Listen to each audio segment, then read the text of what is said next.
Next পরীক্ষাগুলো ভালো করে দাও। ভাই আপনি স্ট্রিম দিয়ে দিতে পারেন। হ্যাঁ, শুরু করতে পারো ভাই। ওকে, ঠিক আছে। তো তোমরা হচ্ছে special class on passage comprehension. তো আমাদের কথা ছিল ঢাকা বিশ্ববিদ্যালয়ে তো প্যাসেজ আসে না অ্যাজ ইউজুয়াল, সেজন্য আমরা ঢাবির আগ পর্যন্ত তোমাদের প্যাসেজ কম্প্রিহেনশনের উপরে ক্লাসটাও নেইনি। আমাদের ইচ্ছা ছিল হচ্ছে ঢাবির পরে তোমাদের এইটার উপরে একটা ক্লাস যাবে। তো আমরা সেই প্যাসেজ কম্প্রিহেনশনের ক্লাস নিয়ে আসলে তোমাদের সাথে কথা হবে। এবং দেখো, প্যাসেজ কম্প্রিহেনশনটা আসলে মুখস্থ করার কোনো বিষয়ই না।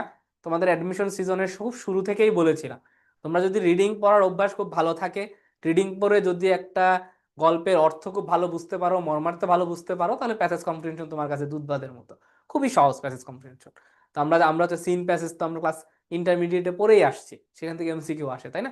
ঠিক একইভাবে এখানে কিছু আনসিন প্যাসেজ তোমাকে দিবে, সেই আনসিন প্যাসেজ থেকে তোমাকে কিছু এমসিকিউ পড়তে হবে। তো খুবই সিম্পল প্যাসেজ কম্প্রিহেনশন পড়ার ক্ষেত্রে প্রথম কাজটা হচ্ছে ওই যে প্যাসেজটা দিবে তার মর্মার্থটা বোঝা, অর্থটা বোঝা। তো প্রথম কাজ হচ্ছে প্যাসেজ কম্প্রিহেনশন সলভ করার ক্ষেত্রে আমরা যে কাজটা করে থাকি, এই কাজটা হচ্ছে আমরা আগেই প্যাসেজ পড়তে যাই। এই প্যাসেজটা পড়া যাবে না। প্যাসেজ পড়বা কখন? তোমার প্রথম কাজ হচ্ছে আগে যে 5টা এমসিকিউ থাকবে বা যে 7টা এমসিকিউ থাকবে, আগে এমসিকিউ গুলো খুব ভালোভাবে পড়তে হবে। ঠিক আছে? তাহলে প্যাসেজ কম্প্রিহেনশন সলভ করার প্রথম যে কাজ, প্রথম কাজটা কি? প্রথম কাজটা হচ্ছে আমার এমসিকিউ পড়তে হবে। ওকে, প্রথম কাজটা হচ্ছে কি এমসিকিউ পড়তে হবে। এবং তুমি যখন এই 5টা বা 7টা এমসিকিউ পড়বা, এমসিকিউ পড়ার পরে তোমার মাথাতে কিছু কিওয়ার্ড, কিছু প্রধান যে ওয়ার্ড, কিওয়ার্ড মানে এমসিকিউটা আসলে কিসের ওপরে চাচ্ছে, দেখবে একটা কিওয়ার্ড থাকে। হ্যাঁ, একদম একটা প্রধান শব্দ থাকে, ওই শব্দটা মাথায় গেঁথে নিবা। তারপরে কি করবা? তারপরে আসবে প্যাসেজে, তারপরে আসবে প্যাসেজ পড়বা। আচ্ছা, প্যাসেজ পড়ার ক্ষেত্রে প্যাসেজ পড়ার সময় যেটা করবা, এই যে এমসিকিউ থেকে কিওয়ার্ড গুলা পাইলা, এমসিকিউ থেকে যে কিওয়ার্ড গুলা পাইলা, এই কিওয়ার্ড গুলো প্যাসেজ পড়ার সময় লক্ষ্য করবা। দেখবা এই যে কিওয়ার্ডটা পড়ছো, এই কিওয়ার্ডটার প্রথম আগের লাইন অথবা পরের লাইন, এখানে উত্তরটা থাকে। আমি মেসেজটা বুঝাতে পারছি হয়তো, যে এই যে তুমি এমসিকিউ পড়ার সময় প্রত্যেকটা এমসিকিউ থেকে যে কিওয়ার্ড গুলা নিচ্ছ, প্রধান মানে এমসিকিউটা কি বিষয়ে চাচ্ছে, এই যে ওয়ার্ড শব্দটা নিলা, এই শব্দটা দেখবা প্যাসেজ পড়ার সময় কোথায় আছে।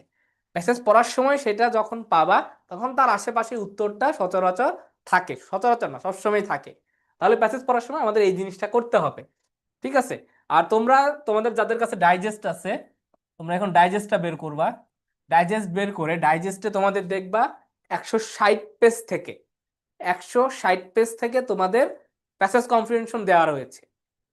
প্রায় 20টার মতো প্যাসেজ কম্প্রিহেনশন রয়েছে। তোমরা এখনই 16 নাম্বারে চলে যাওয়া। হ্যাঁ, 16 নাম্বারে চলে যাওয়া। আমরা শেষের দিক থেকে 5টা আজকে সলভ করব। দেখবে 160 পেজে শুরু হয়েছে 1 নাম্বার, 16 নাম্বার সিরিয়ালে যাও। আমরা হচ্ছে শেষের দিক থেকে 5টা সলভ করব, বাকি 15টা এই টেকনিক ফলো করে তোমরা নিজেরা সলভ করবে। আর আরেকটা জিনিস, এই যে 20টা, এই 20টা থেকে যে কমন পাবা, সেই কমনের কিন্তু কোনো নিশ্চয়তা নাই। এটা দেওয়া হয়েছে তোমাদের প্র্যাকটিসের জন্য। বুঝতে পারছো? 20টা যদি খুব ভালোভাবে অর্থ ধরে ধরে প্র্যাকটিস করতে পারো, তাহলে খুব ইজিলি অন্য যে কোনো প্যাসেজ কম্প্রিহেনশন আসলে তোমরা ধরতে পারবা কিভাবে উত্তরটা করতে হবে। ঠিক আছে? ক্লিপস থেকে সলভ করবো নাকি ডাইজেস্ট থেকে, যে কোনো ইচ্ছা, যেটা ইচ্ছা। হ্যাঁ, তুমি ডাইজেস্ট থেকে সলভ করার পরে যদি তুমি সময় পাও, তাহলে তুমি ক্লিপস টফেল থেকে করো, খুবই ভালো হবে, যত বেশি করতে পারো। ঠিক আছে? প্রথম কাজ হচ্ছে আগে ডাইজেস্টের 20টা সলভ করা। আচ্ছা, ডাইজেস্টে আমরা দেখবো প্রথমে একটা টাইটানিক নিয়ে একটা প্যাসেজ রয়েছে, মেবি 16 নাম্বারে রয়েছে টাইটানিক নিয়ে। তো 16 নাম্বারে আগে আমরা দেখবো কি, আগে আমরা দেখবো হচ্ছে এখানে যে 5টা এমসিকিউ রয়েছে, তাই না? এই এমসিকিউ গুলো আগে আমরা পড়বো। এমসিকিউ গুলো পড়ার মাধ্যমে কিছু কিওয়ার্ড আমরা নোট করব। প্রথম যে এমসিকিউটা খেয়াল করো, all of the following R true except, মানে নিচের 4টা অপশনের ভিতর 3টা সঠিক আর একটা ভুল। তাহলে আমরা 3টা অপশন গুলো পড়ি। Only third of those abroad perished. আমরা জানি প্যারিশড মানে হচ্ছে কি, প্যারিশ মানে হচ্ছে পচে যাওয়া, বা এখানে হচ্ছে মৃত্যুবরণ করা অর্থে, মৃত্যু অর্থে। তাহলে প্যারিশটা হচ্ছে এখানকার একটা keyword. The Carpathia rescued the survivors, এখানকার কিওয়ার্ডটা হচ্ছে কার্পাথিয়া।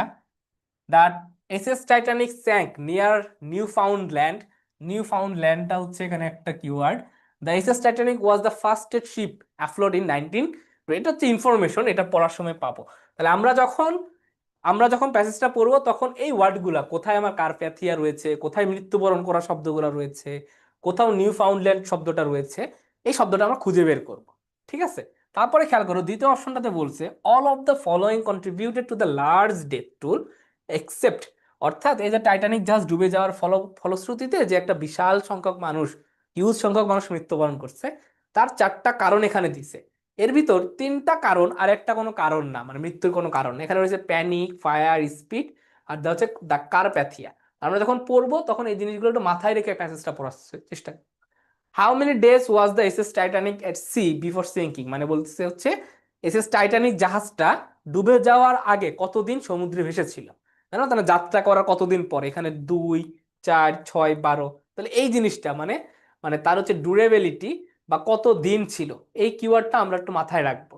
চতুর্থ প্রশ্নটা খেয়াল করো, what is the main idea about the passage. এটা কি the Titanic proved itself the most seaworthy vessel in 1912, অর্থাৎ 1912 সালে টাইটানিক কি সবচেয়ে সিওরদি ভেসেল, মানে সবচেয়ে মানে সি এর সবচেয়ে মানানসই জাহাজ হিসেবে পরিণত করছে, এটা নিয়ে লিখেছে কিনা? Attempts to rescue the SS Titanic survivors were not successful, অর্থাৎ এই যে টাইটানিকের কারণে যারা হচ্ছে পানিতে ডুবে গিয়েছিল তাদেরকে রেস্কিউ করাটা আসলে সঠিক হয়েছিল কিনা, এটা নিয়ে লিখেছে।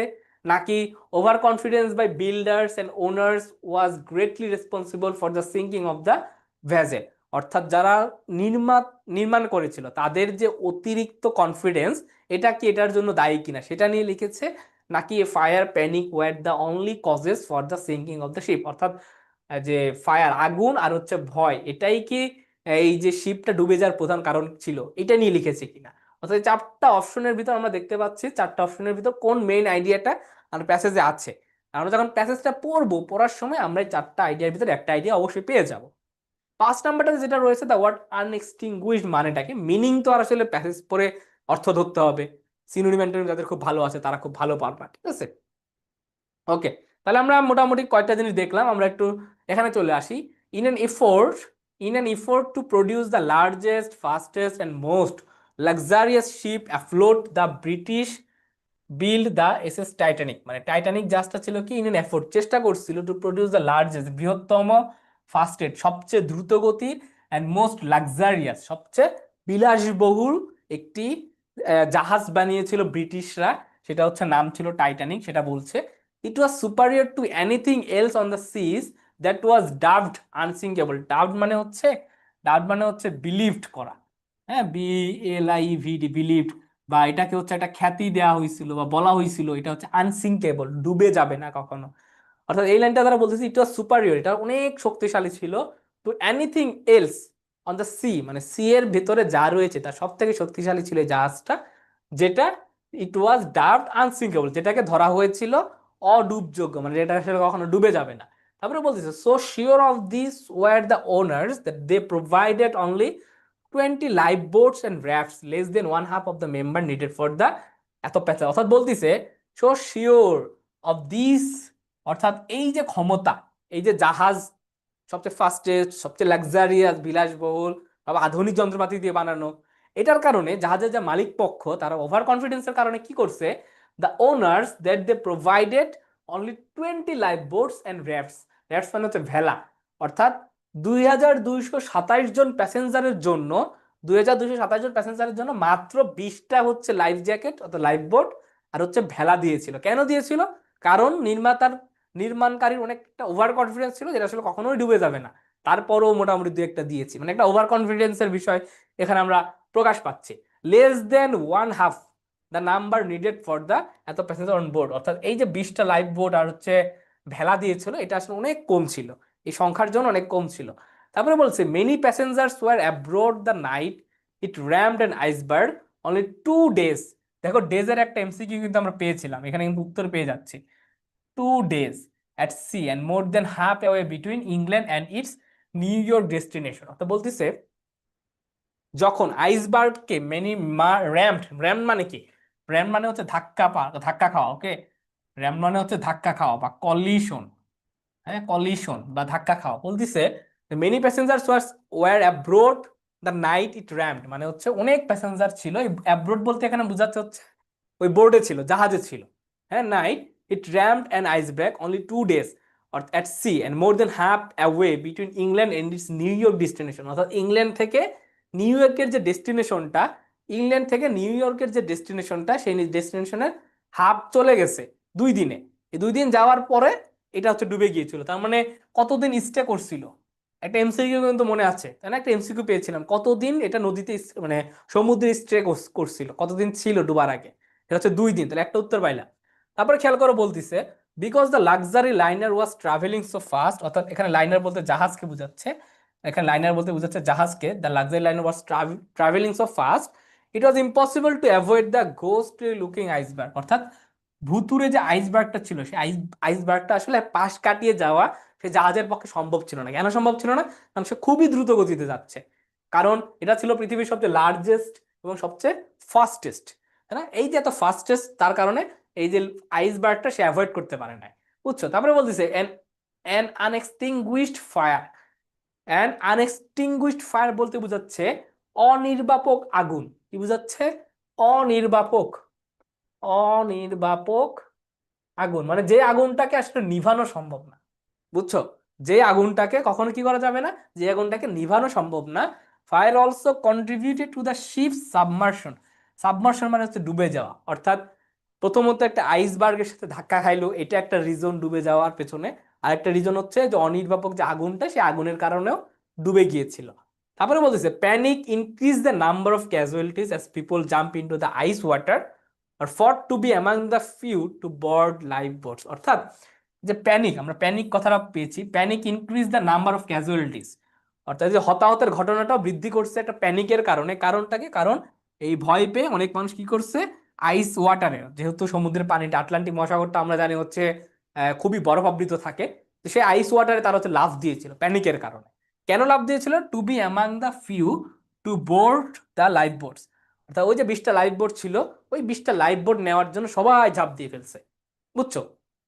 পরে বলছে কি 4 hours after the mischief, mischief মানে হচ্ছে দুর্ঘটনা, অ্যাক্সিডেন্ট, মানে অ্যাক্সিডেন্টের 4 ঘন্টা পরে, after the mischief, another ship the Carpathia, আমরা কারপ্যাথিয়া ওয়ার্ডটা এমসিকিউতে পেয়েছি তাই না? তাহলে কারপ্যাথিয়ার আশেপাশেও একটা উত্তর তোমার রয়েছে। তাহলে কি বলতেছে? 4 hours after the mischief another ship the Carpathia rescued the 705 survivors, অর্থাৎ কারপ্যাথিয়া নামে একটা জাহাজ এসে কি করছে, প্রায় 705 জন মানুষকে রেস্কিউ করছে।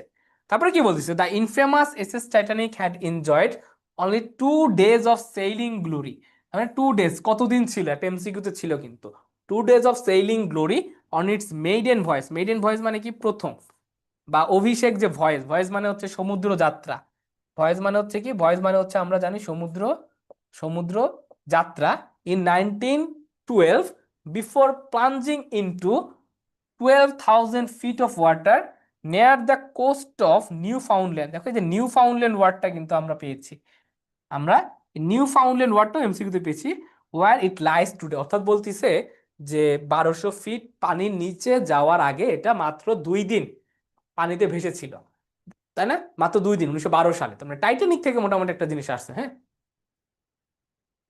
ওকে, তারপরে আমরা তাহলে এখানে দেখি কয়েকটা এমসিকিউ ছিল। প্রথমত কোন জিনিসটা ট্রু, খেয়াল করো, the Titanic was the fastest ship afloat in 1912, এটা কি সবচেয়ে ফাস্টেস্ট শিপ ছিল? ছিল কিন্তু, তাই না? আমরা যে এমসিকিউ এখানে পেয়েছি ফাস্টেস্ট, ওকে, আমরা এটা ট্রু, এটা ট্রু। তারপরে বলতিছে the SS Titanic sank near Newfoundland, নিউ ফাউন্ডল্যান্ডেই কিন্তু দেখো ডুবে গিয়েছে, ওয়্যার ইট লাইস টুডে, মানে এটাও আমার ট্রু। তাই এটার উত্তরটা কি হবে তোমরা বলবা, হ্যাঁ, এটাও ট্রু। তারপরে খেয়াল করো the Carpathia rescue the survivors, the Carpathia তো 705 জন মানুষকে রেস্কিউ করছে, তার মানে এইটাও ট্রু, তাই না? এটাও ট্রু। মানে ফলস কোনটা? Only third of those abroad perished, মানে মোট সংখ্যার আসলে 1/3 মানুষ মৃত্যুবরণ করে নাই, কাছাকাছি করছিল। তার মানে এইটা হচ্ছে আমার উত্তর, একের উত্তর। তারপরে খেয়াল করো all of the following contributed to the large death toll except, মানে এই যে একটা বৃহৎ সংখ্যক মৃত্যু ঘটনা ঘটছে, এই মৃত্যুর পেছনে বেশ কয়েকটা কারণ দায়ী ছিল, বেশ কয়েকটা কারণ দায়ী ছিল, তার ভিতর কোনটা দায়ী না? হ্যাঁ, কোনটা দায়ী না? এটা কি প্যানিক? আমরা জানি প্যানিক কি করছে, দেখো এখানে একটা ওয়ার্ড রয়েছে, panic increase the number of casualties, হতাহতের সংখ্যা বাড়াইছে, তার মানে এটা উত্তর হবে না। আবার ফায়ার রয়েছে, খেয়াল করো, ফায়ার রয়েছে, যে এই যে fire also contributed, fire also contributed to the ship submersion, তার মানে এটার কারণে হয়েছে। তারপরে খেয়াল করি স্পিড, স্পিডের কারণে কি হয়েছে? স্পিডের কারণে হয়েছে হচ্ছে তারা অ্যাভয়েড করতে পারেনি, because the luxury liner was travelling so fast, স্পিডের কারণে তারা আইসবার্গটাকে অ্যাভয়েড করতে পারেনি, যার কারণে কলিশনটা হয়েছে, দুর্ঘটনা ঘটছে। অর্থাৎ এখানে এই যে প্যানিক ফায়ার, স্পিড, এই তিনটা জিনিসই হতাহতের সংখ্যাটা বাড়িয়ে দিয়েছে। বাড়ায়নি কোনটা, সেটা হচ্ছে ক্যাপার্থিয়া। সে কি করছে? সে রেস্কিউ করতে আসছিল, উদ্ধার করতে আসছিল। তাহলে উত্তরটা হবে কি, ডি নাম্বারটা। How many days was the SS Titanic at sea before sinking? এটা আমরা দেখেছি যে এখানে 2 ডেজ। ঠিক আছে, 2 ডেজ। তাহলে এটার উত্তর হবে কি, তিনের উত্তর হবে এই নাম্বারটা। 4 নাম্বারটা খেয়াল করো, what is the main idea of the passage? এই প্যাসেজটা আসলে কি নিয়ে লেখা? এবার তোমরা এটা বলো তো, এটা কি আসলে নিজেকে সবচেয়ে ভালো জাহাজ প্রমাণ করার একটা বিষয়, নাকি হচ্ছে টাইটানিককে যে রেস্কিউ করা হয়েছে সেটা নিয়ে লেখা? এটা কি বিল্ডার্সদের ওভার কনফিডেন্স নিয়ে লেখা, নাকি fire panic were the only cause? এটা তো ফায়ার আর প্যানিক না, এর পাশাপাশি আরো স্পিড রয়েছে। মানে এটাও তো হবেই না। আলটিমেট উত্তর কি হবে? গুড, সি নাম্বারটা, ওভার কনফিডেন্স। সেই ওভার কনফিডেন্সের কারণে তারা মাত্র 20টা ইয়ে দিয়েছিল, তোমার হচ্ছে 20টা লাইফ বোট দিয়েছিল বা ভেলা দিয়েছিল। মানে এই যে ওভার কনফিডেন্সের কারণে যে একটা হতাহতের ঘটনা ঘটছে, সেই ঘটনাটা নিয়েই আসলে এটা লেখা হয়েছে। আচ্ছা, 5 নাম্বারটা আনএক্সটিংগুইশ, মানে আমরা বুঝিয়েছি আনএক্সটিংগুইশ মানে হচ্ছে অনির্বাপক, যেটাকে আসলে কখনো কি করা যায় না, নেভানো যায় না। এটার মানেটা কি? আনএক্সটিংগুইশ মানে, আনএক্সটিংগুইশ মানে হচ্ছে আনকুয়েসড। হ্যাঁ, এইটা ডি নাম্বারটা, মানে যে তৃষ্ণা কখনো নেভানো যায় না সেটাকে বোঝায়। তাহলে এটা হচ্ছে ডি। তাহলে একটা উত্তর গেল। তার মানে আমরা যখন এরকম প্যাসেজ কম্প্রিহেনশন সলভ করব পরীক্ষার হলে, আমাদের কাজ খুব ভালোভাবে আগে 5টা এমসিকিউ পড়া। আমি এমসিকিউ না পড়ে যদি আগেই প্যাসেজে চলে যাই, তাহলে কিন্তু আমার কিন্তু কোনো কিছু হবে না। ওকে? হ্যাঁ, সকল ভার্সিটির জন্য ইম্পর্টেন্ট। তুমি দেখবা ডিইউ বাদে, হ্যাঁ ডিইউ বাদে সকল ভার্সিটিতে কিন্তু একটা করে প্যাসেজ কম্প্রিহেনশন আসে। ম্যাক্সিমাম ভার্সিটিতে, রাজশাহীতে যাবা, জাহাঙ্গীরনগরে যাবা, তারপরে চট্টগ্রাম বিশ্ববিদ্যালয়ে যাবা, দেখো ম্যাক্সিমাম প্রায় সবগুলো বিশ্ববিদ্যালয়ে একটা করে প্যাসেজ কম্প্রিহেনশন থাকে। আমার সময় এসেছিল, আমাদের সময় এসেছিল, তারপরে এবছর এসেছিল। তো যেহেতু ঢাবির পরীক্ষা শেষ, বাকি পরীক্ষাগুলোর জন্য প্যাসেজ কম্প্রিহেনশনের উপর একটা ভালো মতো প্রস্তুতি নাও। ওকে? ওকে, আমরা কি, আমরা প্রস্তুতি নেওয়ার ক্ষেত্রে আমরা আগে এমসিকিউ গুলো ভালোভাবে পড়বো, ঠিক আছে? আচ্ছা, তারপরে কি নিয়ে লিখেছে আমরা এটা পরে দেখবো। আমরা দেখবো হচ্ছে আহ, আগে এমসিকিউ গুলা কি বলছে। Which of the following best describe the lichen association? Lichen lichen lichen association কোনটা ডিসক্রাইব করে? আমরা এখানে দেখতেছি অপশন রয়েছে simple plants made of two different and autotrophic organism. আচ্ছা, এখানে মেইন বিষয়টা হচ্ছে অটোট্রফিক। আচ্ছা, দুইটাই কি অটোট্রফিক কিনা? The mutualistic association between a fungus and algae, এটা আসলে ফুঙ্গাস এবং অ্যালগার ভিতরে একটা মিউচুয়ালিস্টিক জিনিস কিনা? তারপরে বলতেছে হচ্ছে parasitic association between two fungi, one autotrophic, the second heterotrophic. এখানে হেটারোট্রফিক, ফুঙ্গি, অটোট্রফিক বলছে। A union between a parasitic fungus and an autotrophic alga. আচ্ছা, এই জিনিসটা এখানে বলছে। তাহলে এবিসিডি এটা আমরা প্যাসেজ পড়লে তারপরে বুঝতে পারবো। The word hardy close is meaning to, hardy মানে কি বুঝাচ্ছে? তারপরে বোঝাচ্ছে in biology mutualism occurs when two defined organism live close together at. তাহলে মিউচুয়ালিজমটা আসলে কখন হচ্ছে, এটা দ্বারা একটা প্রশ্ন আসতেছে। তাহলে এখানকার মূল ওয়ার্ডটা হচ্ছে আমার মিউচুয়ালিজম। আচ্ছা, অনেকে বলছে ফুঙ্গি কি, ফুঙ্গি, ফুঙ্গি মানে হচ্ছে ফাঙ্গাস থেকে আসছে হচ্ছে ফুঙ্গি। এটা মানে হচ্ছে তোমার হচ্ছে শৈবালকে বোঝায়। ওকে? আর হচ্ছে অ্যালগা, এটা মানে হচ্ছে তোমার বোঝায় হচ্ছে ছত্রাক। এটা মানে বোঝায় হচ্ছে কি, ছত্রাক। ওকে, আচ্ছা, মোটামুটি আমরা পরবর্তীতে দেখবো। ওকে, তারপরে খেয়াল করো বলছে ইন্টিমেট শব্দের অর্থটা কি। তারপরে বলছে lichen serve as camouflage for which of the following. মানে ক্যামোফ্লেজ মানেটা কি, ছদ্মবেশ, তাই না? মানে ক্যামোফ্লেজ নিয়ে কোন একটা জিনিস লিখছে। হ্যাঁ হ্যাঁ, কি উল্টা বলছি? ও সরি, ফাঙ্গাস থেকে আসছে হচ্ছে, উল্টা লিখে ফেললাম কেন? এই যে ফাঙ্গাস থেকে আসছে হচ্ছে ফাঙ্গি, আমরা জানি ইউএস থাকলে আই হয়, এটা মানে হচ্ছে ছত্রাক। হ্যাঁ, আর হচ্ছে অ্যালগাই, ALGA, অ্যালগা মানে হচ্ছে তোমার হচ্ছে শৈবাল। হ্যাঁ, উল্টা লিখে ফেলছি। ওকে, ফাঙ্গাস মানে হচ্ছে ছত্রাক, অ্যালগাই মানে হচ্ছে শৈবাল। ওকে, আচ্ছা, তো এই জিনিসটা আমরা একটু পাশে এমসিকিউ, আরেকবার এমসিকিউ খুব ভালোভাবে দেখো। দ্য লাইকেন অ্যাসোসিয়েশনটা আসলে কিসের উপর, এটা একটা জিনিস। হার্ডি মানেটা কি, মিউচুয়ালিজম জিনিসটা কি, এটা দিয়ে একটা জিনিস লিখছে। দেন বলছে ক্যামোফ্লেজ, মানে এই ওয়ার্ডটা যেখানে আমি পাবো উত্তরটা আমার সেখানেই থাকবে। বুঝছো? উত্তরটা আমার সেখানেই থাকবে।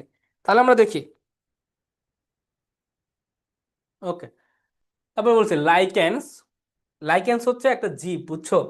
লাইকেন্স হচ্ছে একটা জীব। জীবটা তোমরা সার্চ দিবা গুগলে, দেখবা খুব সুন্দর দেখতে। হ্যাঁ, খুব interesting. lichens of which more than 20,000 species have been named are complex association between certain fungi and certain algae। মানে লাইকেন হচ্ছে একটা এমন একটা জীব যেটা মানে সে স্বতন্ত্র কোনো জীব না, সে কি করতেছে অ্যাসোসিয়েশন বিটুইন সার্টেন ফুঙ্গি মানে কিছু নির্দিষ্ট হচ্ছে ছত্রাক, কিছু নির্দিষ্ট ছত্রাক আর হচ্ছে নির্দিষ্ট শৈবাল, তাই না, নির্দিষ্ট ছত্রাক আর হচ্ছে নির্দিষ্ট শৈবালের ওপর, নির্দিষ্ট শৈবালের উপর, অর্থাৎ কিছু নির্দিষ্ট ছত্রাক আর নির্দিষ্ট শৈবালের যে অ্যাসোসিয়েশন মানে ঘনিষ্ঠতা, মানে অর্থাৎ ধরো যে দুইটা শৈবাল আর দুইটা ছত্রাক একসাথে যখন হচ্ছে তখন একটা লাইকেন নামে জীবের উৎপাদন হচ্ছে, উৎপন্ন হচ্ছে, বুঝতে পারছো? এই জিনিসটা নিয়ে হচ্ছে এখানে বলছে যে লাইকেন জিনিসটা কি, এবং এই লাইকেন জীব থেকে প্রায় 2,000 2,000 স্পেসিস বা প্রজাতির নামকরণ করা হয়েছে, 2,000 প্রজাতির নামকরণ করা হয়েছে। অর্থাৎ এই যে ছত্রাক আর শৈবাল একে অপরের সাথে মিশে প্রায় 2,000টা ভিন্ন প্রজাতি উৎপাদন করছে। এই যে শৈবাল আর হচ্ছে ছত্রাক একসাথে মিশে একটা স্বতন্ত্র জীব উৎপাদন করছে, ওইটাকে বলা হচ্ছে হচ্ছে লাইকেন। ওকে, ওটাকে বলা হচ্ছে হচ্ছে কি lichen. Lichen itself is not an organism.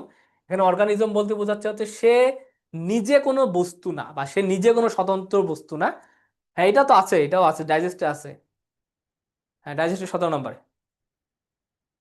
আচ্ছা, আবার বলতেছে যে এই যে লাইকেন সে নিজে কোনো স্বতন্ত্র জীব না, rather it is the morphological and biochemical product of the association. অর্থাৎ মরফোলজিক্যাল বলতে বোঝায় কি, মরফোলজিক্যাল বলতে বোঝা হচ্ছে গঠনগত, মরফোলজিক্যাল বলতে বোঝা হচ্ছে গঠনগত, গঠনগত।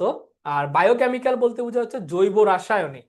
হ্যাঁ জৈব রাসায়নিক, মানে এটা কোনো নির্দিষ্ট কোনো জীব না, এটা হচ্ছে একটা গঠনগত এবং জৈব রাসায়নিক product of the association. Car association? Association মানে কি ঘনিষ্ঠতা, একসাথে থাকে ছত্রাক আর শৈবাল একসাথে থেকে যে একটা গঠন তৈরি করে, যে একটা জৈব রাসায়নিক ক্রিয়া তৈরি করে, তার মাধ্যমে লাইকেন নামক একটা জীবের উৎপন্ন হয়, এই কথাটা এখানে বলছে।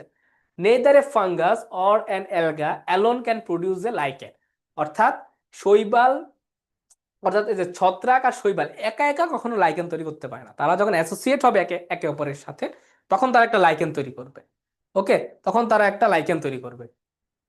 তারপরে বলতিছে যে দ্য ইন্টিমেট রিলেশনশিপ, দেখো ইন্টিমেট ওয়ার্ডটা কিন্তু আমরা এমসিকিউতে পেয়েছি, হ্যাঁ না, ঘনিষ্ঠ, ইন্টিমেট বলতে বোঝায় কি ঘনিষ্ঠ সম্পর্ক, between this two living components of a lichen was once erroneously thought to represent mutualism. আচ্ছা এখানে বলতিছে হচ্ছে এই যে দুইজনের ভিতর যে সম্পর্কটা, শৈবাল আর ছত্রাকের যে সম্পর্কটা, এই সম্পর্কটাকে একটা সময় ভুলভাবে রিপ্রেজেন্ট করা হইতো যে তারা একটা মিউচুয়ালিস্টিক লাইফ লিড করে, মানে তাদের ভিতরে একটা মিউচুয়ালিজম থাকে। হ্যাঁ, তো মিউচুয়ালিজম জিনিসটা কি? In mutualistic relationship both participant benefits. অর্থাৎ এই যখন একটা মিউচুয়ালিস্টিক রিলেশনশিপ তৈরি হয় তখন দুইজন পার্টিসিপেন্টই আসলে বেনিফিটেড হয়। বাট এখানে কি ঘটতেছে, with lichens however it appears the fungus actually parasitizes the algae. অর্থাৎ প্যারাসাইটাইজেস মানে হচ্ছে বুঝায় পরজীবী, এটা মানে কি পরজীবী। হ্যাঁ, অর্থাৎ এই যে ছত্রাক, সে ছত্রাক কি করতেছে অ্যালগাইকে একটা পরজীবী হিসেবে দেখতেছে, সে কি করতেছে, this is one of the conclusion drawn from experiments in which the two components of lichens were separated and grown apart. In nature lichen fungi may encounter and grow around several kinds of algae. Some types of algae the fungi may kill, other types it may reject. Lichen algae are autotrophic, meaning they make their own food through photosynthesis. আচ্ছা এখানে বলতেছে যে যে এই যে কনক্লুশনটা যে তারা একে অপরজনকে পরজীবী হিসেবে ধরতেছে, এই কনফিউশনটা কি করতেছে, this one of the conclusion drawn from experiments, একটা রিসার্চ চালানো হয়েছে, in which two components of lichens were separated and grown apart. হ্যাঁ, অর্থাৎ একটা হচ্ছে তোমার এক্সপেরিমেন্ট চালানো হয়েছে যেখানে ছত্রাক আর শৈবালকে আলাদা করে বড় হতে দিছে, কিন্তু হয়েছেটা কি তারা আলাদা করে যখন বড় হচ্ছে তখন তারা কোনো লাইকেন তৈরি করতে পারতেছে না। এর মাধ্যমে তারা বোঝাতে চাচ্ছে যে সেখানে একটা মিউচুয়ালিস্টিক রিলেশনশিপ রয়েছে হচ্ছে। ওকে, এ মিলবে না কেন বইয়ে? অবশ্যই মিলবে তো, লাইকেন আছে, দেখ দেখো খেয়াল করে দেখো, না মেলার তো কিছু নাই।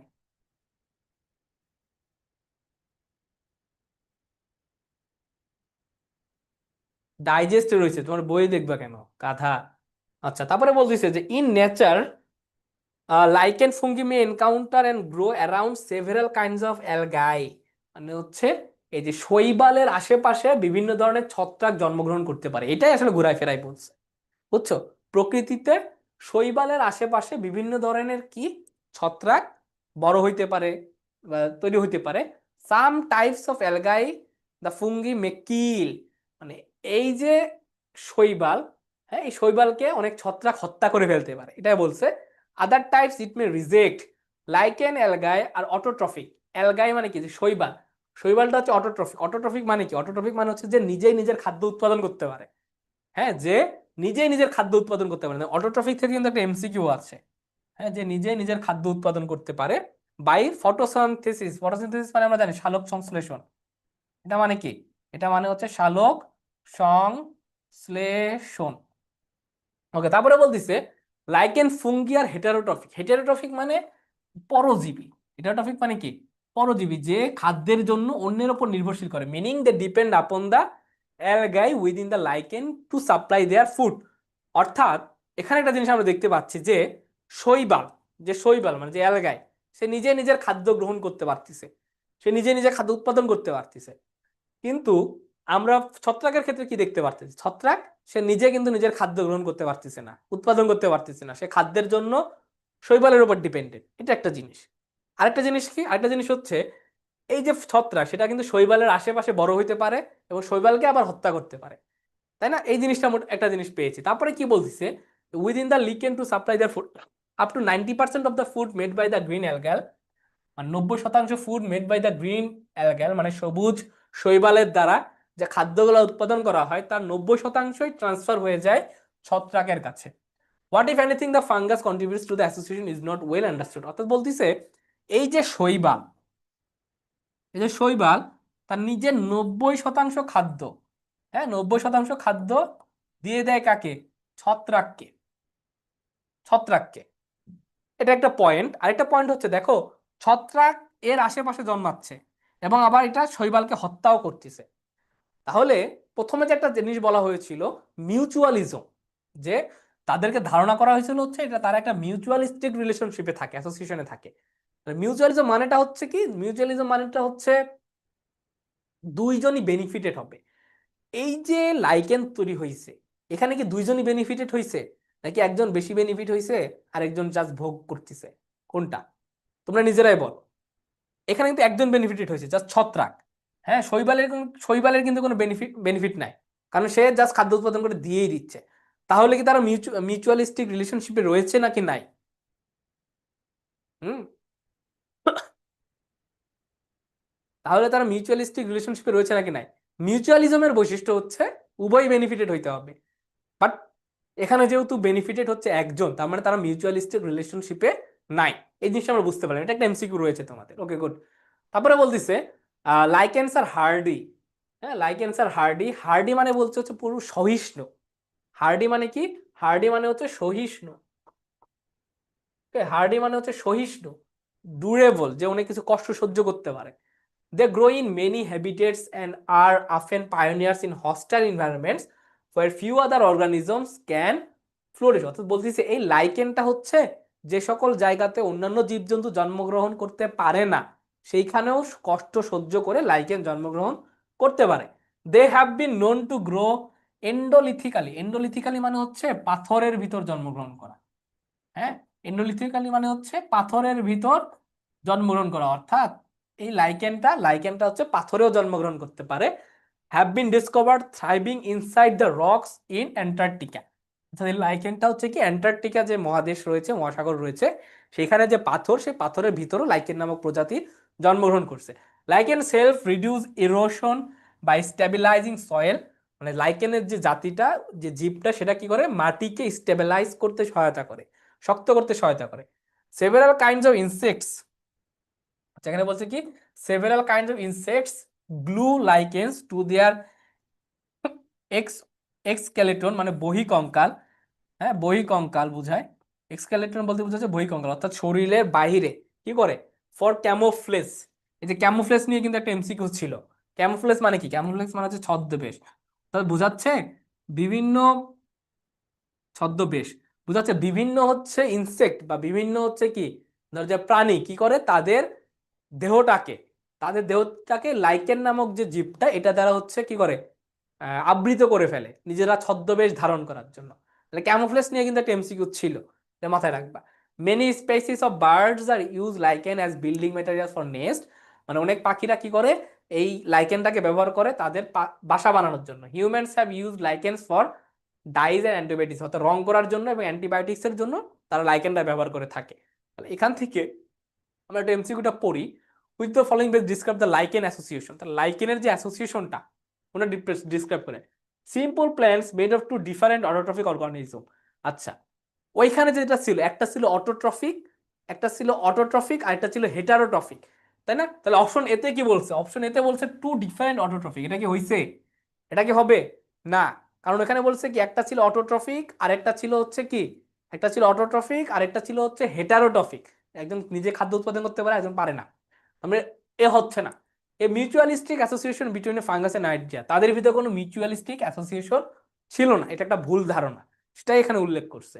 আবার বলছে a union a para a parasitic association between two fungi, one autotrophic and the second, between two fungi one autotrophic and the second heterotrophic, এটা একটা। আরেকটা বলছে a union between a parasitic fungus and autotrophic alga. A আর B তো হবে না, C আর D এর ভিতর কি হবে বলো তো? সি আর ডি এর ভিতর কি হবে?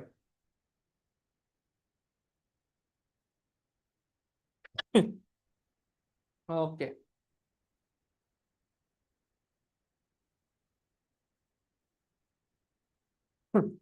ওকে, অনেকে অনেক কথাই বলছে, আমরা দেখি।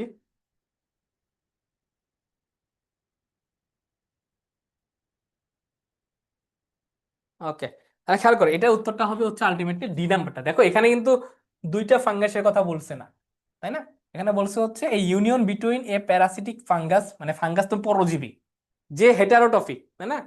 যে হেটারোটফিক, সে তো নিজের খাদ্য উৎপাদন করতে পারে না, তার মানে সে পরজীবী, অন্যের উপর ডিপেন্ড করে, তার মানে সে হচ্ছে প্যারাসিটিক। আর অ্যালগা তো নিজের খাদ্য উৎপাদন করতে পারে, তার মানে সে হচ্ছে অটোট্রফিক। এই দুটার বিষয়ের ভিতরে একটা সম্পর্ক প্রকাশ পাইছে। এটাকে হচ্ছে ডি। হার্ডি মানে আমরা জানি হচ্ছে যে হচ্ছে খুব কষ্ট সহিষ্ণু, সহ্য করেও বেঁচে থাকতে পারে, সেটা কি, সেটা হবে হচ্ছে ডুরেবল, বি নাম্বারটা। তারপরে বলছি in biology mutualism occurs when two defined organism live close together and dash. Mutualism ধারণাটা কি? এটা তো আমাদের সবার পারা উচিত। এটা কি one organism parasitises the other, মানে একটা জন্তু কি আরেকজনকে হচ্ছে পরজীবী মনে করে? Both organism benefit from the association, এটা কি one organism benefits while the other does not or is harm by the. তাহলে মিউচুয়ালিজমের বৈশিষ্ট্য হচ্ছে কি দুইজনই বেনিফিটেড হয়। তাহলে উত্তরটা হবে কি, বি নাম্বারটা, তাই না? ওকে, দেন আমরা দেখবো 4 নাম্বারটা, the word intimate is nearest in meaning to. Intimate মানে কি? ইন্টিমেট মানে হচ্ছে খুব ঘনিষ্ঠ। তাহলে এটা কি হবে? Close. Lichen serves as camouflage for which of the following. Camouflage ওয়ার্ডটা আমরা কোথায় পেয়েছিলাম খেয়াল করো, ক্যামোফ্লেজ এর আশেপাশে খোঁজো, এবার উত্তর কি হবে? Several kinds of insects glue lichens to their ex exoskeletons for camouflage. তাহলে এখানে কি হবে? Serve as camouflage for which of the following insects, তাই না? আর যদি নেস্ট পাখির বাসার কথা আসতো তাহলে আমরা দিতে পারতাম হচ্ছে বার্ড। হ্যাঁ, তাহলে এই জিনিসটা গেল, তাহলে লাইকেন, বুঝতে পারছো?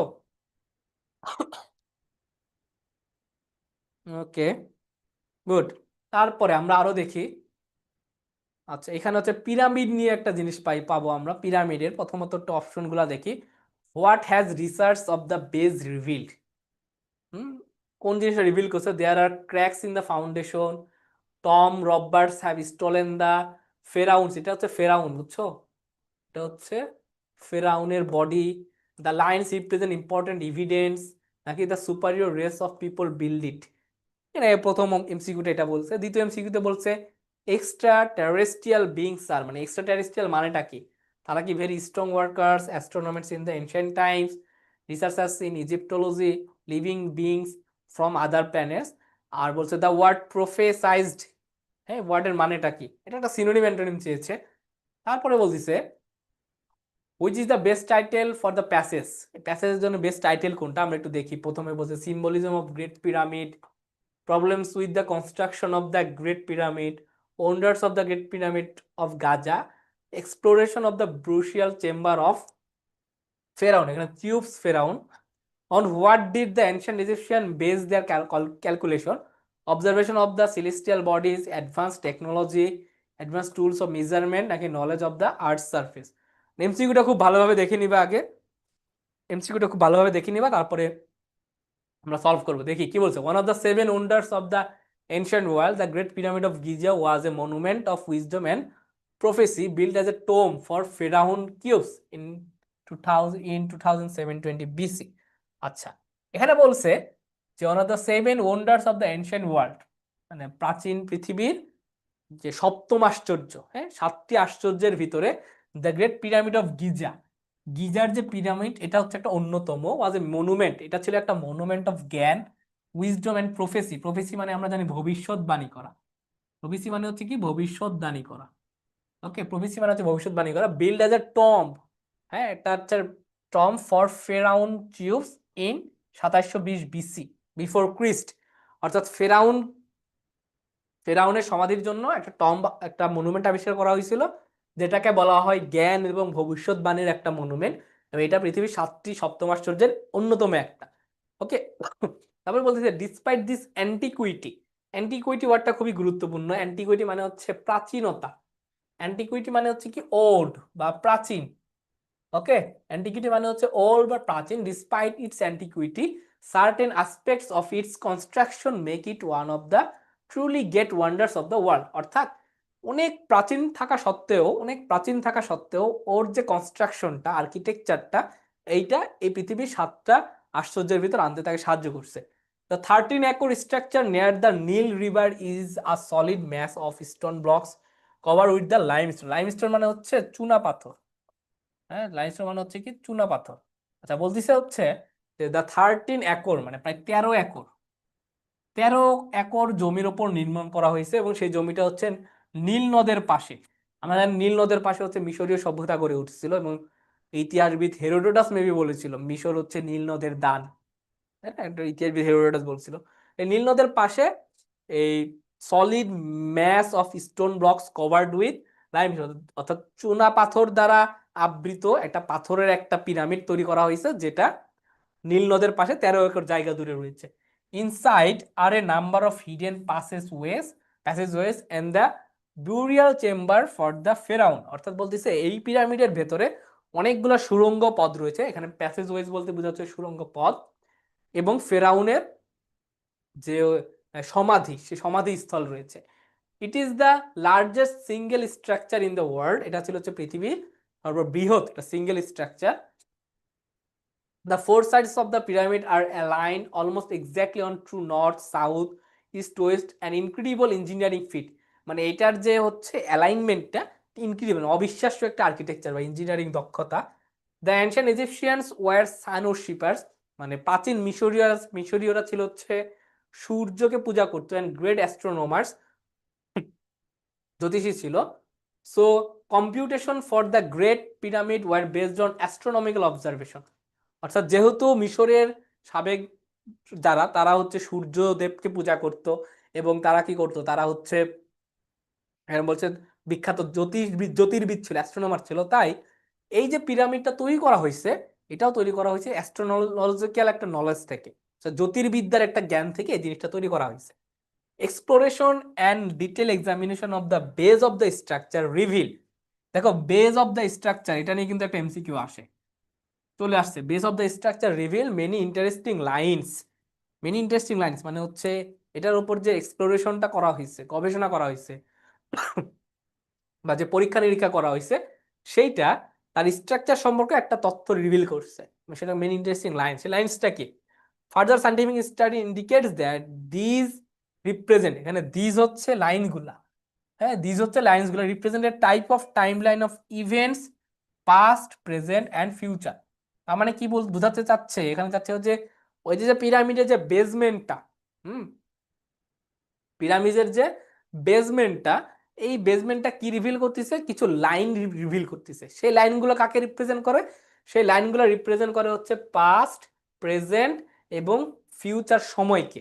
বুঝছো বুঝছো তার মানে এই যে বেসমেন্ট সম্পর্কে কিন্তু প্রথমে একটা এমসিকিউ ছিল যে what has research of the base revealed, কি রিভিল করছে তাহলে ultimately the line represent important events, তাহলে এই নাম্বারের উত্তর হবে সি। ওকে, ইম্পর্টেন্ট ইভেন্টস, এই ইভেন্টসটা কোনগুলা, ইভেন্টস গুলা হচ্ছে পাস্ট প্রেজেন্ট আর হচ্ছে ফিউচার। একটা এমসিকিউ পেয়ে গেলাম, many of the events have been interpreted and found to coincide with known facts of the past. এই যে ইভেন্টগুলো তৈরি করা হয়েছে এই ইভেন্টগুলো ধরা হচ্ছে যে অতীতের সাথে অনেকটা রিলেটেড। আদার্স আর প্রফেসাইজড, দেখো প্রফেসাইজ মানে হচ্ছে ভবিষ্যৎবাণী করা, এটা মানে কি ভবিষ্যৎ, ভবিষ্যৎবাণী বাণী করা। আচ্ছা ভবিষ্যৎবাণী করা এটা একটা এমসিকিউ ছিল তাই না, প্রফেসাইজড কই গেল, এই যে এটা। তাহলে এখানে ভবিষ্যৎবাণী করা অর্থে কোন এমসিকিউটা হবে, ক্লোজেস্ট ইন মিনিং টু।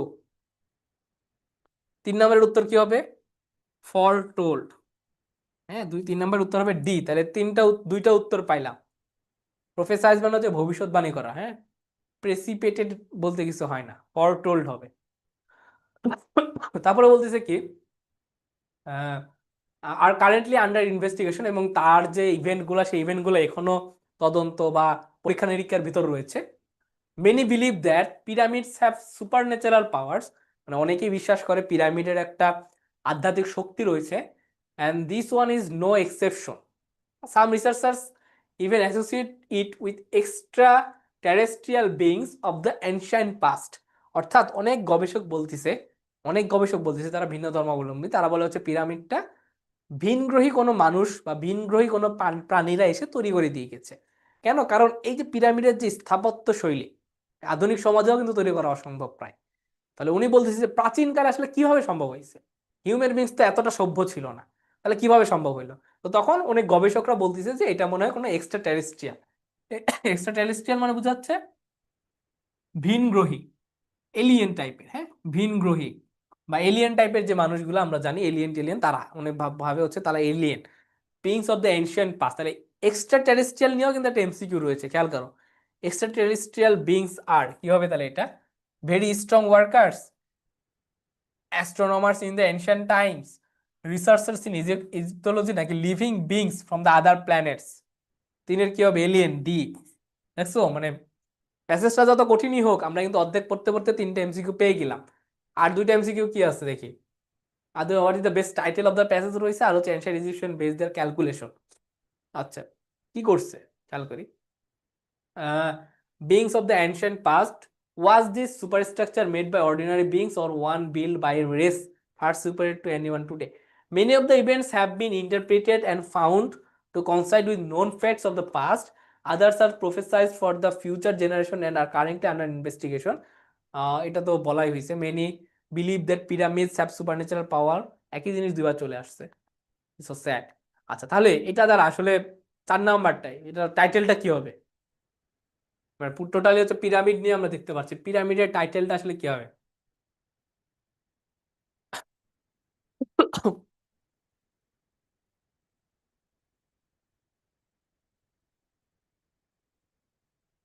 4 নাম্বারটা কি হবে বলো তো, 4-এর, হ্যাঁ wanders of the great pyramid of Giza, মানে পিরামিডের গিজার যে স্থাপত্য শৈলী সেটা নিয়ে কিন্তু লেখা হয়েছে। এখানে কোনো প্রবলেম নাই, সিম্বলিজমও নাই, আবার এখানে শুধুমাত্র যে হচ্ছে ফেরাউনের যে সমাধি সেটা নিয়েও শুধু লেখা হয় না, তাই না। 5 নম্বরটা বলছে on what did the ancient Egyptian base their calculation, observation of the celestial body, advanced technology, advanced tools of measurement, knowledge of the earth's surface. On what did the ancient Egyptian base their calculation? মানে প্রাচীন যে মিশরীয়রা, এই মিশরীয়রা কিসের ওপর depend করে তাদের calculation গুলো করছিল, এটা কি কোনো অ্যাডভান্স টেকনোলজি ছিল তখন, তখন কি কোনো অ্যাডভান্স টুল ছিল, তখন কি কোনো knowledge of the earth surface ছিল, কিছুই ছিল না। আমার ছিল কি observation of the celestial bodies, তার উত্তর হবে এ 5-এর। ওকে, এটা একটা গেল। দেন আমরা দেখব, এটা মোটামুটি একটু সহজ আছে, 4 নাম্বারটা আমরা একটু পড়ার চেষ্টা করি। এভার সিন্স, হ্যাঁ হিউম্যান দিয়ে লিখছে, এটা কি বলছে, সামারাইজ দ্য প্যাসেজ, মানে প্যাসেজের একটা সামারাইজিং এখানে আসছে যে when language is a barrier people will find other form of communication, everybody uses only one form of communication, এটা non linguistic language is invaluable to foreigners, এটা নিয়ে লিখছে। Although other forms of communication exist, verbalisation is the fastest, নাকি এটা নিয়ে লিখছে। ওকে, ABCD আসলে কঠিন কিছু না, তুমি যদি জাস্ট অর্থ ধরে ধরে পড়তে পারো তাহলে কিন্তু খুব ইজি। আমি তো তোমাদেরকে বোঝানোর জন্য বারবার বলতেছি, সেজন্য অনেক সময় লাগতেছে। তুমি পরীক্ষার হলে ঠান্ডা মাথায় যদি জাস্ট অর্থটা ধরতে পারো তাহলে তোমাদের কাছে খুব ইজি লাগবে। ওকে। আচ্ছা, তারপরে খেয়াল করো, all of the following statements are true except, এটা তো আমরা পুরোটা পড়ার পরে বুঝতে পারবো যে there are many forms of communication is in existence today, verbalisation is the most common form of communication, the deaf and mute use an oral form of communication, নাকি ideas and thoughts can be transmitted by body language, কোনটা আসলে true না, এটা একটা জিনিস বলছে। দেন তৃতীয়ত বলছে যে which form other than oral speech would be the most commonly used among blind people, মানে ব্লাইন্ড যারা অন্ধ মানুষ তাদের জন্য আসলে কোন ভাষাটা ব্যবহার করা হয়, এটা প্যাসেজ না পড়লেও তোমরা ধরতে পারবা। ওকে। তারপরে হচ্ছে how many defined forms of communication are mentioned here, এখানে মোট কয় ধরনের কমিউনিকেশন মেনশন করা হয়েছে, এটা পরীক্ষার হলেই পারবো আমরা, মানে প্যাসেজ পড়লে আমরা গণনা করতে পারবো। The word wink means most nearly the same as, এই উইঙ্ক শব্দের অর্থটা কি এটা আমরা প্যাসেজ পড়লে মোটামুটি ধরতে পারবো। তো দেখি প্যাসেজে কি বলছে।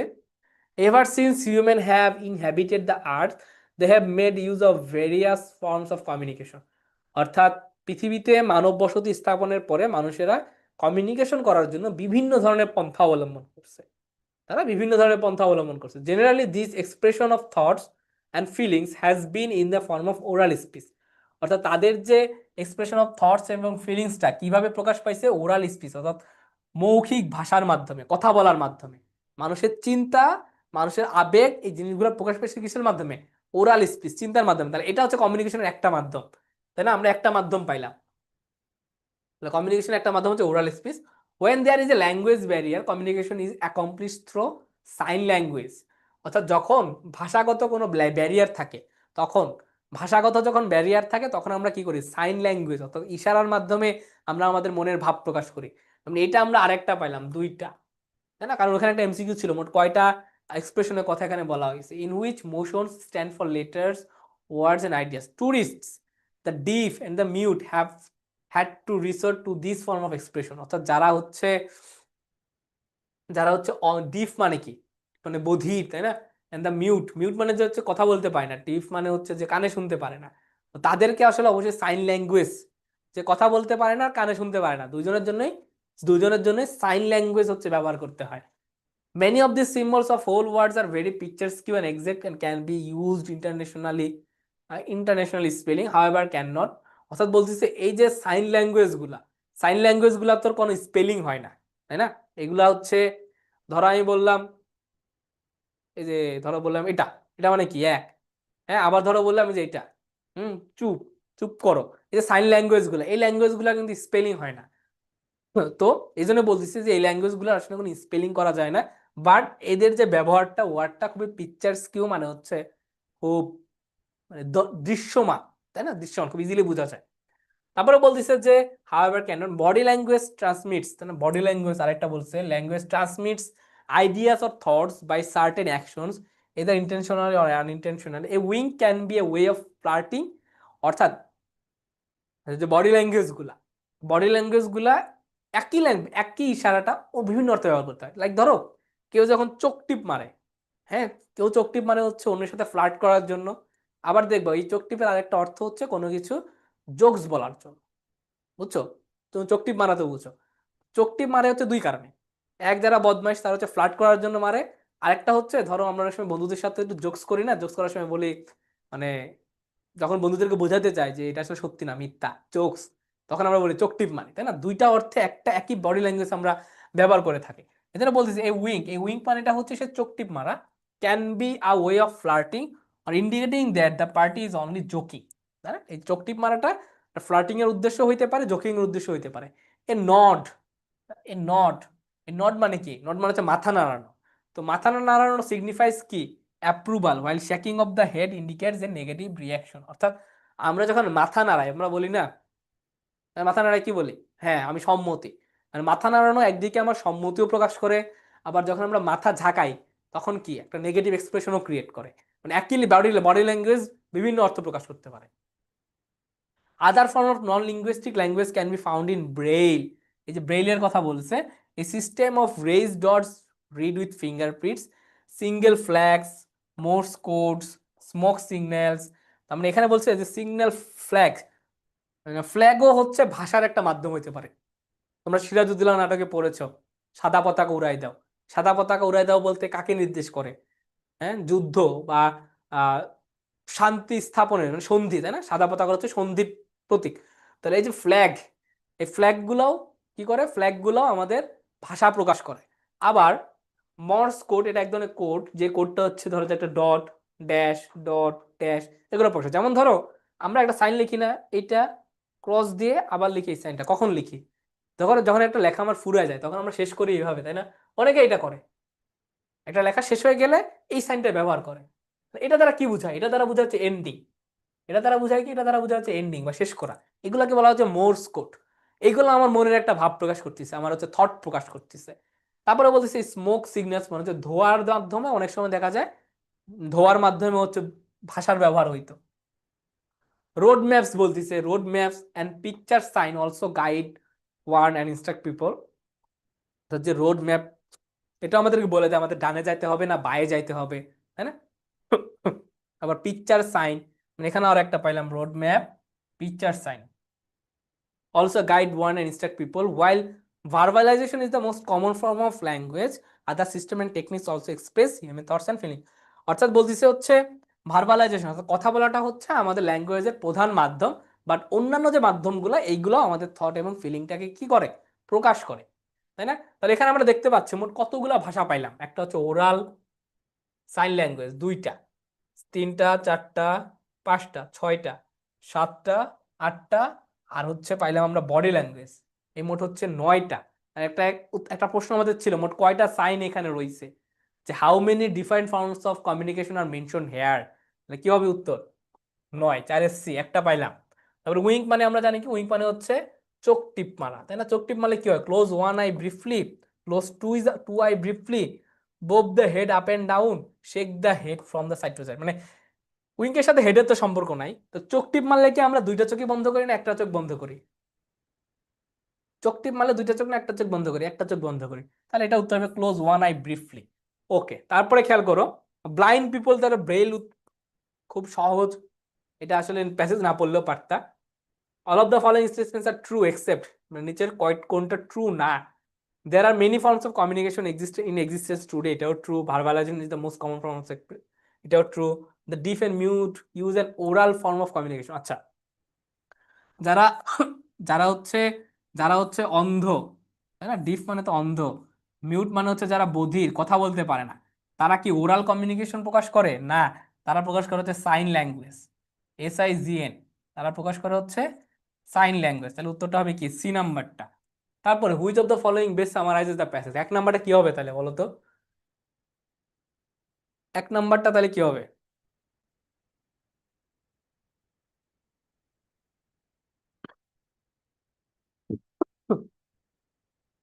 When language is a barrier, people will find other forms of communication. এটা everybody uses only one form of communication, এটা তো হবে না, কারণ আমরা তো একটা কমিউনিকেশন ব্যবহার করি না। Non linguistic language is invaluable for foreigners, এটা কি ইনভ্যালুয়েবল না? যারা হচ্ছে অন্ধ তাদের জন্য খুবই ভ্যালুয়েবল, এটা হবে না। All the other forms of communication exist, verbalisation is the fastest. তাহলে সামারাইজ করতেছে কি, when language is a barrier people will find other form of communication. এই নাম্বারটাই আমার যাচ্ছে, তাহলে এক নাম্বারের উত্তর হবে এ। তাহলে এভাবে মোটামুটি প্যাসেজটা পড়ার মাধ্যমে তোমরা তোমাদের জিনিসগুলো সলভ করতে পারো।